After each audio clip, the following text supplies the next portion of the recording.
300 anos, negros na América foram racialmente subjugados pelo governo e impedidos de ter igualdade de oportunidades legalmente, politicamente e economicamente. A história mostra que os negros foram a força de trabalho responsável pelas vastas fortunas acumuladas nos Estados Unidos e na Europa nos séculos XVI e XVII. No entanto, os negros controlam apenas 2% da riqueza nos Estados Unidos. Boa noite e bem-vindos ao Detroit Black Journal. Sou o seu apresentador, Daryl Wood. Na próxima edição do The Journal, teremos uma entrevista reveladora com o Dr. Claude Anderson, autor de Black Labor, White Wealth. Na primeira parte de uma discussão em duas partes, descobriremos por que a política pública americana foi concebida para criar uma subclasse negra permanente. Tudo isso ainda hoje no Detroit Black Journal.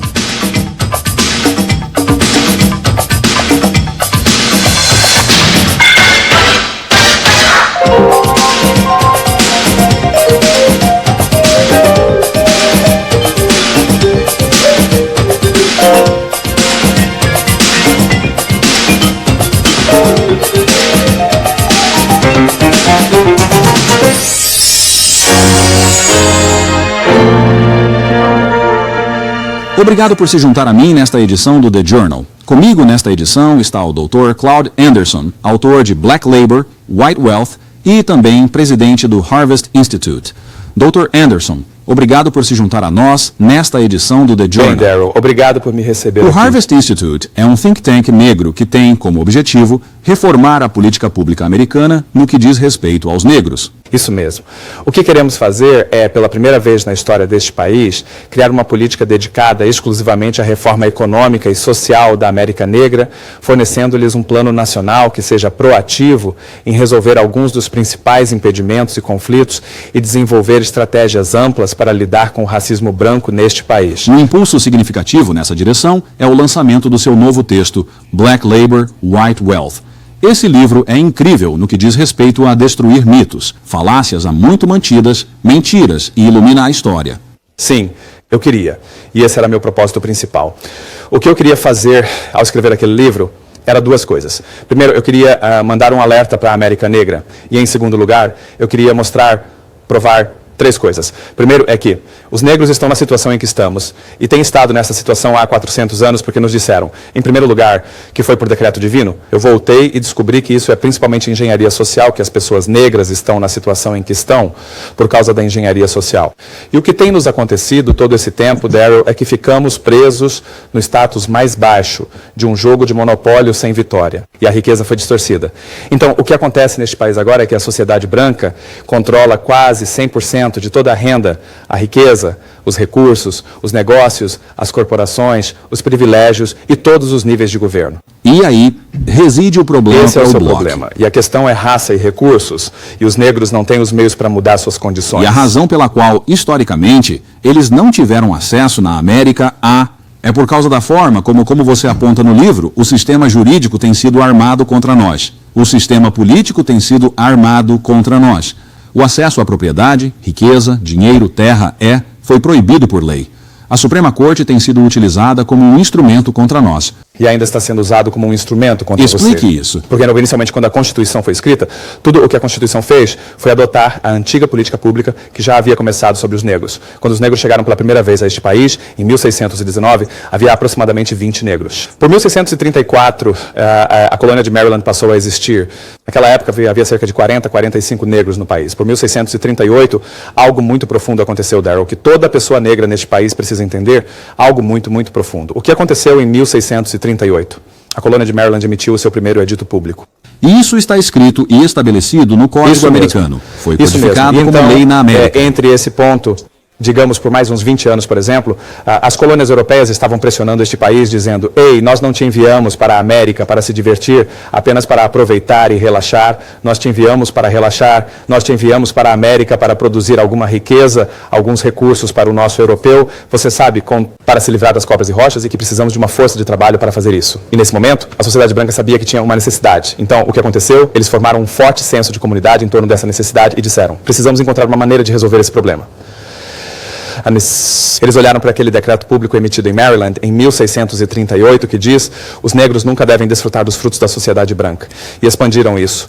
Assim, por 1664 ou 1665, todas as colônias nos Estados Unidos promulgaram uma lei de escravidão que diz que os negros agora constituirão uma categoria subordinada, excluída, trabalho não remunerado, não competitivo, gerido para a construção de riqueza pessoal e segura da sociedade branca. E isso se tornou a sua política pública, que permaneceu em vigor até tempos recentes. Porque o que aconteceu imediatamente depois disso? Todas as instituições entraram e todas as nações deste país entraram para justificar a escravidão, escravizando os negros. Então a instituição religiosa disse: bem, temos que basear isso em algo. Então eles disseram: vamos basear na Bíblia, em princípios bíblicos, dizendo que a Bíblia, que os negros eram descendentes de Cama, então, portanto, Deus havia decretado que os negros deveriam ser escravizados, e isso permaneceu em vigor por talvez uns 100 e poucos anos, e de repente eles se moveram para o biológico e disseram: bem, os negros são basicamente biologicamente inferiores. Então, de um erro. E é isso que The Bell Curve está dizendo agora. E The Bell Curve, claro, é o livro controverso, que ataca a inteligência dos negros como geneticamente inferior, exatamente como o último. Isso mesmo. Essa é uma extensão da política pública original que foi implementada ainda no século XVI. Como uma extensão dessa política pública, acho que a chave aqui é a política pública, o que você mencionou e esboçou de forma muito breve. A forma como a política pública foi concebida neste país em torno da supressão de um único grupo racial. Isso mesmo. Quero lidar com algumas definições. Certo.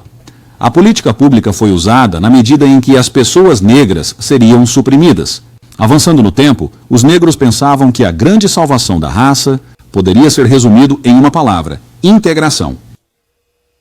Isso é verdade? Sim.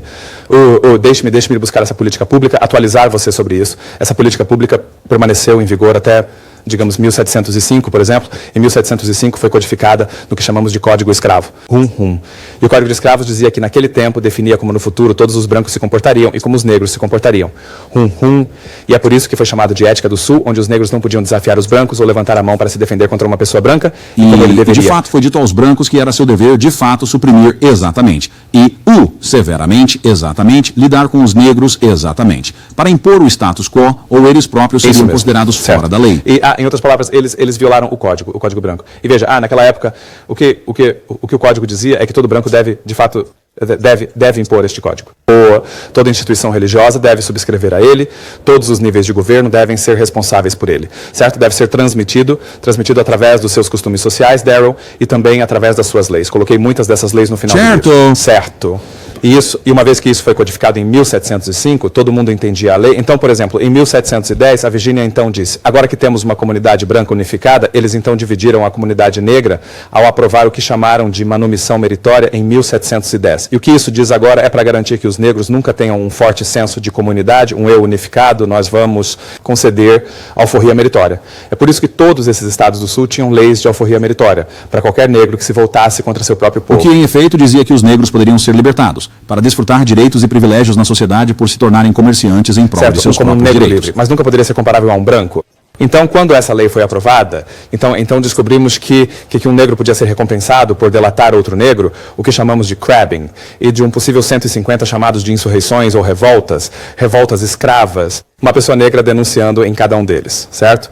E ele foi recompensado por denunciar os negros. É daí que vem a ideia de crabbing na sociedade negra. O que explica porque praticamente nunca houve uma revolta negra bem sucedida. Veja, e esse tipo de sistema nunca foi usado contra nenhum outro grupo neste país, nenhum outro grupo, chineses, hispânicos ou qualquer outro grupo. Bem, você faz uma argumentação convincente no texto para a seleção singular, a propósito, separação de pessoas da raça negra para este tipo de tratamento neste continente. Trate para garantir que nunca houvesse um forte senso de comunidade, porque um forte senso de comunidade era uma ameaça ao lado branco. Quero dizer, lembre-se de que a política pública disse que você deveria ser não competitivo. E, na verdade, o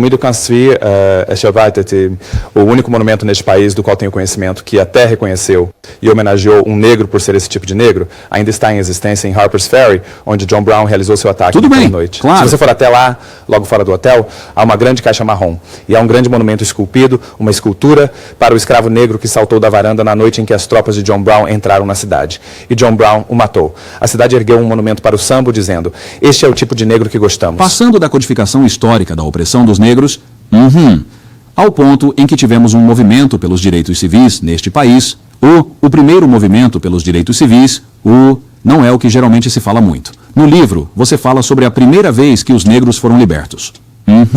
E você fala sobre como essa liberdade era realmente uma ilusão. O que você quer dizer com isso? Por que os negros não estavam livres após serem emancipados depois da Guerra Civil? Mas aquelas coisas não tinham nenhum poder associado a elas. Os negros não podiam se proteger com isso. Porque, veja, tudo na sociedade era baseado na sua capacidade de se proteger. E assim, os negros foram libertados naquela época, nus, sem dinheiro, ignorantes, indefesos, sem roupas, animais, gado, terra. E então eles foram abandonados. E você lhes deu direitos civis e a 14ª emenda. Ele não podia usá-los. Veja, em primeiro lugar, vamos pegar a 14ª emenda, que é agora que ouvimos muito, para o resto de, entre 1866 e, digamos, a década de 1900, essa 14ª emenda foi usada 319 vezes, certo? Dessas 314 vezes foi por corporações, não por negros. Negros usaram de 4 a 5 vezes, e adivinha o que aconteceu? Eles perderam todas as vezes. Os negros nunca usaram a 14ª emenda até 1954, mas todas as grandes corporações a usaram. É aí que você ouve falar sobre corporação agora ser uma entidade. Uma pessoa. Eles usaram aquela 14ª emenda que foi dada aos negros, eles a deram para as corporações, e o que fizeram, e imediatamente, em 1870, tiraram os direitos dos negros. Certo? Porque eles não tinham nenhum poder. Então, mais uma vez, os direitos foram, basicamente suprimidos. Havia disciplina. O que tinha sido escrito na lei agora era efetivamente descartado. Descartado porque os negros não podiam se proteger. Eles não tinham poder. E também, o que aconteceu naquele momento é que, entre 1619, quando os negros chegaram ao país e até a emancipação, toda a riqueza neste país e todo o poder foram construídos em torno do próprio escravo negro. É daí que vieram seu dinheiro e poder. Contrariamente ao que as pessoas continuam dizendo, bem, você sabe, a terra é a mais importante. A terra nunca foi importante. A terra dela era totalmente inútil sem os negros. Na verdade, o presidente Jackson disse que os negros trouxeram 75% do valor para a terra. Você pode vir para este país como imigrante e para onde quiser encontrar toda a terra livre. Você pode simplesmente ficar uma estaca no chão, dizer que possui daqui até a próxima árvore. Ninguém se importava. Isso não tinha valor. Só tinha valor quando colocavam escravos negros lá. E é por isso que toda a riqueza estava concentrada no sul. De fato, em 1860, certo, de 66% de todas as pessoas neste país que possuíam mais de $100 mil em valor estavam no sul. Certo. Na verdade, dos 5 milhões de negros que foram escravizados, eles tinham um valor de investimento líquido de mais de $8 bilhões. Esses $8 bilhões eram mais riqueza do que todas as outras corporações e o governo federal juntos. Verdade. Um homem branco no sul que tinha 2 escravos negros era mais rico do que qualquer pessoa no norte, mas se você descartasse um habitante médio do norte, eu descartaria sua casa, seu negócio, sua terra, suas roupas, todo o seu patrimônio líquido e sua conta bancária. Bem, principalmente porque era trabalho gratuito. Era trabalho gratuito. Você os faz trabalhar até morrerem? E a questão com o negro é que você tinha que fazê-lo trabalhar até a morte, mas não podia deixá-lo envelhecer. Certo, porque então isso se tornou uma responsabilidade. Ele se tornava uma responsabilidade. Você tinha que fazê-lo trabalhar até a morte cedo. Vendo então que a política foi estabelecida para manter os negros em um lugar de servidão, trabalho barato ou gratuito. O país começou a criar um conjunto de regras, a aplicá-las através de instituições, governo, os tribunais, e basicamente garantir que os negros, através do processo de imigração, não alcançassem um status igual ou de maioria na população. No livro você descreve que estamos integrados como uma, entre aspas, minoria, fecha aspas, para nunca exceder um certo nível estatístico. No início dos anos 1700, os escravos negros se tornaram algo tão bom, todo mundo estava trazendo escravos negros para o país. Da África, eles transportaram aproximadamente, de acordo com a maioria das pesquisas que consegui obter, algo entre 35 e 50 milhões de negros para fora da África. Mais de 2/3 desses morreram no trajeto e na captura. Mas neste país, se a população de escravos negros, digamos, atingiu seu pico por volta de 1750, tínhamos mais de 34% da população geral deste país era negra naquela época. Isso assustou muito este país. Descobriram que o número havia chegado tão alto. E nos estados do sul, como Mississippi, Alabama, Carolina do Sul e Geórgia, a população de negros tinha chegado a algo entre 55% e 60%. E eles disseram-se, e então o que a colônia começou a fazer, começou a dizer à Inglaterra, e lembre-se agora, a Inglaterra estava franqueando a escravidão. Eles estabeleceram um sistema de franquias para a escravidão e estavam fazendo todo o dinheiro e a riqueza. A maior parte da riqueza neste país estava indo para a Inglaterra, porque a Inglaterra aprovou leis dizendo que este país não podia produzir nada, exceto as culturas de rendimento, e enviá-las para a Inglaterra, e a Inglaterra as manufaturaria, você sabe, e depois enviaria de volta, venderia de volta para eles, e era sobre isso que a Guerra Revolucionária estava. A Guerra Revolucionária era sobre os negros. A riqueza que as pessoas negras estavam produzindo neste país matriz em algodão, têxtil, arroz, índigo, tabaco, isso e melaço, xarope, açúcar. Era isso que a luta era sobre. Mas a população negra atingiu alguma coisa em torno de 34%. E quando? E após a Guerra Revolucionária, eles disseram, a primeira coisa que vamos fazer é garantir que reduzamos essa população negra porque é uma ameaça para nós. Então, na década de 1790, logo após a Guerra Revolucionária, o primeiro ato do novo Congresso foi aprovar, eles promulgam o que chamamos de primeira lei de naturalização e imigração, que diz que este é um país branco, país de homem branco, ponto final, e estabelecemos uma cota zero para negros neste país. Isso mesmo. Porque eles não queriam que os negros fossem uma ameaça. Até mesmo, é por isso que eles também aprovaram leis de alforria para parar. E as leis de manumissão diziam que não queremos mais de 2% dos negros neste país como escravos livres em qualquer momento. E é por isso que muitas pessoas não podiam libertar os escravos, porque eles eram ameaçados pelos escravos livres, porque o pior na mente da sociedade branca era uma pessoa negra incontrolada, não gerida. Porque isso violava a política pública sobre os negros. Então eles impediram que muitas pessoas libertassem os escravos. Mas essas leis de imigração são parte do seu problema que você tem agora no Haiti. Então você não pode, eles não querem aumentar essa imigração. A população atual deste país com negros é de 12,3, que é exatamente o que é para africanos no mundo, 12,3. E com a população negra da África, da população mundial. Mas também é importante saber que é por isso que a integração não funcionará, pelo mesmo motivo. Para que as pessoas não pensem que isto é estritamente uma lição de história, deixe-me apressar em dizer que o livro está repleto de exposição sobre planos e estratégias orientados para soluções para reverter a situação. Isso não necessariamente exige a derrubada violenta do governo também. Não é. E deixe-me te fazer esta pergunta. Não é uma afirmação de princípios socialistas ou comunistas, não. Veja, a base do livro diz que o futuro dos negros está em seu pagamento. Sim, você tem que entender. E em segundo lugar, da minha perspectiva, veja, eu nunca tive inclinações para socialismo, nacionalismo ou qualquer outro ismo. Meu único ismo é o blackism.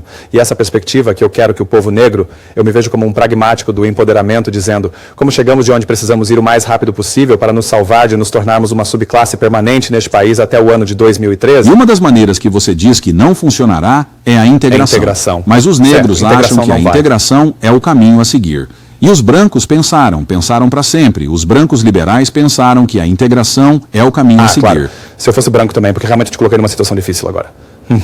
Veja, porque por causa daquela política pública, deixa-me voltar a essa política pública novamente. No início do século, essa política pública foi adotada pela nossa organização, NACP e Urban League. Eles viram isso e disseram, agora vamos entrar em ação e tentar ajudar os negros. O que podemos fazer? Eles só puderam ajudar os negros no contexto da política pública. A política pública dizia que os negros deveriam ser uma força de trabalho gerida. Então, os princípios da Urban League e da NAACP eram ajudar os negros a encontrar oportunidades de emprego em igualdade. Veja o que eu estou...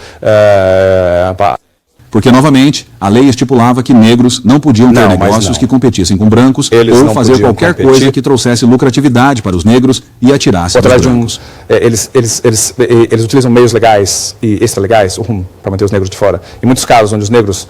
Veja, ninguém neste país é mais qualificado para, por exemplo, cultivar tabaco e algodão do que os negros, certo? E cuidar do gado. Em muitos casos, eles até envenenavam o gado dos negros. Eles queimavam o algodão dele, queimavam o trigo dele. Então, os negros não podiam. E é por isso que, se você olhar no final do livro, vê todo tipo de leis que dizem que os negros não deveriam competir com negros em todos os campos. Para competir com os brancos e toda uma série de coisas. Mas em meados dos anos 60, o que aconteceu no meio do movimento dos direitos civis, Darrell, foi que, ao contrário do que é ensinado popularmente, os negros não se libertaram em meados dos anos 60. O que aconteceu naquele momento foi que a tecnologia finalmente alcançou a necessidade de mão de obra dos negros. E pela primeira vez, a política pública disse, não precisamos mais que os negros abram portas e engraxem sapatos, lavem pratos e esfreguem pisos. Temos tecnologia que pode fazer isso. E quando isso aconteceu, algo profundo aconteceu novamente para a política pública, e o que eles tiveram que fazer então foi dizer, a sociedade branca disse, pas tout fait, ou longe dos olhos, longe da mente. Então eles disseram, então Moynihan criou uma política no final dos anos 60 dizendo, ou início dos anos 70 dizendo, é hora de mudarmos o foco dos negros para os índios, hispânicos e mulheres, mas também disseram que o que devemos fazer na nossa nova política pública é, antes de tudo, garantir que todas as nossas políticas públicas em cada nível não demonstrar, não expressar culpa pelo que aconteceu com os negros. Ponto 1. É crucialmente importante. Ponto 2 é que não mostramos responsabilidade ou obrigação de ajudar os negros de qualquer forma. O que significa ação afirmativa e qualquer outra coisa. O ponto 3 é garantir que nada seja feito para transferir essa riqueza que eu mencionei. Que essa riqueza de 100% de um lado da folha passe para os negros, para que isso nunca ocorra. E assim. Isso é no que estamos presos desde meados dos anos 60 até hoje. Mas mais uma vez, o movimento dos direitos civis focou na integração. O movimento dos direitos civis disse que se pudermos nos mudar para os bairros deles, se pudermos ir a escolas com eles, se pudermos sentar nos mesmos balcões de lanchonetes com eles, então faremos os avanços que precisamos para acabar com esse mal codificado. Certo, porque nós estávamos perseguindo desde que aquele mandato original, em 1638, nos excluiu e os negros nunca deveriam desfrutar dos frutos da sociedade branca. Isso ficou preso na nossa mente para desfrutar dos frutos da sociedade branca. Queremos integrar, mas ninguém mais neste país jamais quis integrar. O que eles querem fazer é assimilar. Eles sempre tiveram a opção de se assimilar na segunda geração. A diferença é que eles podem entrar e se misturar. Eles podem se casar com outras culturas e se misturar. E na segunda geração você não consegue dizer quem é quem.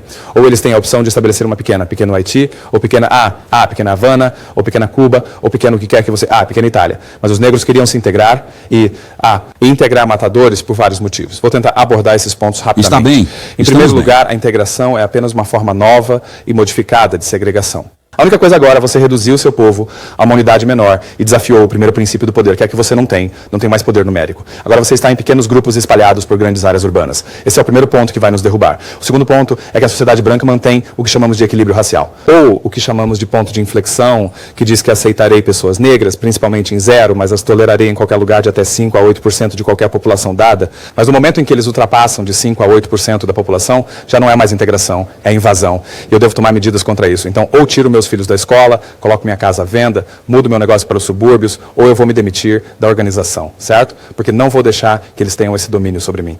A terceira coisa que a imigração faz foi feita para você. Ela destruiu todos os seus principais negócios porque eles usaram um sistema de rodovias para construir vias expressas bem no centro de cada comunidade negra neste país. E onde os negros costumavam ter oportunidades de negócios importantes no país, foram todas destruídas. 4. Descobrimos que também tivemos uma grande fuga de capital. Negro, há uma regra básica na economia que diz que você deve gastar seu dinheiro na sua comunidade e fazê-lo circular 8 a 12 vezes antes de sair. Comunidade negra. Na nossa comunidade, o dinheiro dos negros nunca circulou uma vez sequer. Os negros têm aproximadamente 300 bilhões de dólares passando por nossas mãos anualmente. Esse dinheiro sequer circula nas nossas comunidades. Existem outras coisas que você mencionou no livro que são prejudiciais ao empoderamento negro. Não temos muito tempo restante, mas nos momentos finais, quero apenas mencionar alguns termos-chave que você expressa no livro e obter sua reação breve sobre eles. 1. Primeiro de tudo, empoderamento negro não é o mesmo que empoderamento, é? Porque empoderamento, na minha definição, significa dar às pessoas a sensação psicológica de competência e habilidade para completar. Agora, lembre-se, e eu te disse lá atrás, naquela política pública, eles fizeram exatamente o oposto no sistema de condicionamento. Era para te dizer que você nunca poderia competir com uma sociedade branca e eles aprovaram leis que restringiam você de competir, e então também no elemento de condicionamento deles, fizeram você ver o seu futuro e o seu bem-estar apenas através dos olhos do mestre, certo? Economia de grupo. Economia em grupo. Temos que começar a praticar a economia em grupo. O que significa que você vai ter que começar a girar o seu. Você tem que parar. Você tem que parar a fuga de capital negro dessa comunidade, das nossas comunidades. Atualmente, o que está acontecendo é que os negros estão gastando 95% do nosso dinheiro nos subúrbios, certo? E deixamos cerca de 3%, 5% na comunidade. 3% disso vai para negócios não negros. Os negros ficam com 2% de sua renda anual disponível. É humanamente impossível viver com 2% da sua renda. Então, o que acontece agora é que permitimos que a comunidade branca viva com 2 rendas. Eles vivem com 100% de sua renda e 95% da renda dos negros. Porque tanto a comunidade negra quanto a branca estamos dedicando os negócios negros ao boicotá-los. Também sabemos que não praticamos quid pro quo na política. O que significa que você tem que dizer ao seu povo, em uma eleição. O que você pode fazer por mim? Seja você negro ou branco, você votar. Certo. E atualmente o sistema é que já que os negros são subordinados e excluídos do sistema, só podemos fazer o que é convencional. E se eles fizerem o que é convencional, nada vai acontecer para os negros. Os negros devem alcançar um ponto de autodeterminação até o ano 2015, na sua análise. Isso mesmo. Por quê? Porque nesse momento temos cerca de 7, 8 grandes coisas que vão nos acabar se não fizermos algo muito rápido para obter poder e riqueza, reconstruir nossas comunidades e sermos competitivos. Prevemos que no próximo até o ano de 2013, aproximadamente 86 milhões de hispânicos entrarão neste país e 41 milhões de asiáticos. Temos sido a segunda maior população neste país por aproximadamente 400 anos. Seremos empurrados do número 2 para o número 4, certo? Agora, se você não ganhou nada por 400 anos quando era o número 2, imagine o que vai ganhar quando se tornar o número 4. Você não vai terá que agora falar através de outros 2 grupos. Em segundo lugar, crime vai ser uma palavra código para negros. Os negros vão ser ainda mais criminalizados do que são agora. A próxima coisa que vai acontecer aos negros, vamos ser forçados a entrar no que chamamos de nova ordem mundial. Vamos ter que competir com grupos de todo mundo com os quais estamos totalmente mal preparados para competir.